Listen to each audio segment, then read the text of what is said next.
My name is Matthew Walker. I am a professor of neuroscience and psychology at the University of California, Berkeley, and I am the author of the book, Why We Sleep. We certainly know that a lack of sleep will actually prevent your brain from being able to initially make new memories. So it's almost as though without sleep, the memory inbox of the brain shuts down and you can't commit new experiences to memory. So those new incoming informational emails are just bounced and you end up feeling as though you're amnesic.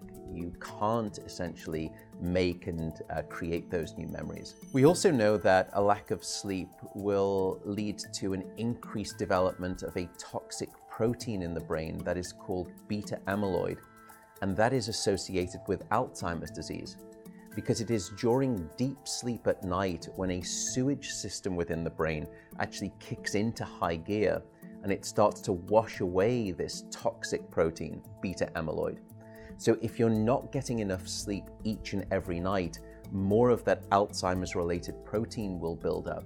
The more protein that builds up, the greater your risk of going on to develop dementia in later life. What are the effects of sleep deprivation on the body? Well, there are many different effects. Firstly, we know that sleep deprivation affects the reproductive system. We know that men who are sleeping just 5 to 6 hours a night have a level of testosterone which is that of someone 10 years their senior. So a lack of sleep will age you by almost a decade in terms of that aspect of virility and wellness. We also know that a lack of sleep impacts your immune system. So after just one night of 4 to 5 hours of sleep, there is a 70% reduction in critical anti-cancer fighting immune cells called natural killer cells. And that's the reason that we know that short sleep duration predicts your risk for developing numerous forms of cancer. And that list currently includes cancer of the bowel, cancer of the prostate, as well as cancer of the breast.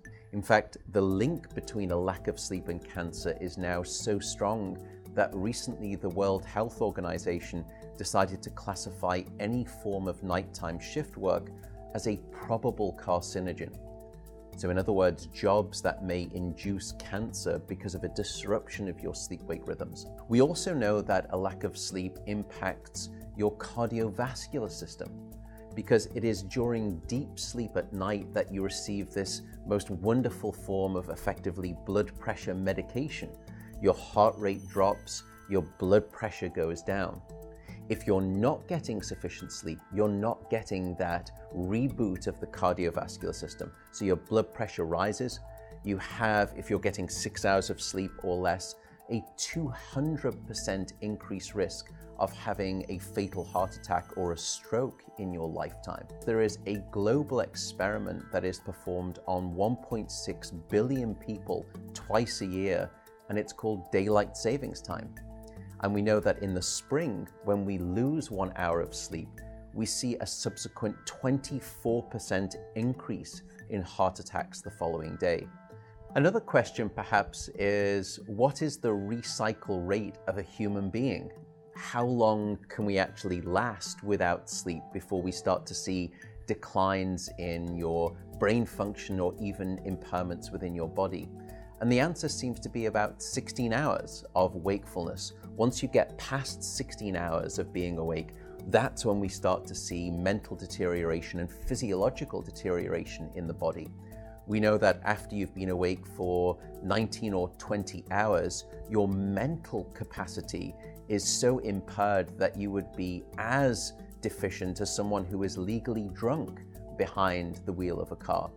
So if you were to ask me what is the recycle rate of a human being, it does seem to be about 16 hours, and we need about 8 hours of sleep to repair the damage of wakefulness. Wakefulness essentially is low-level brain damage.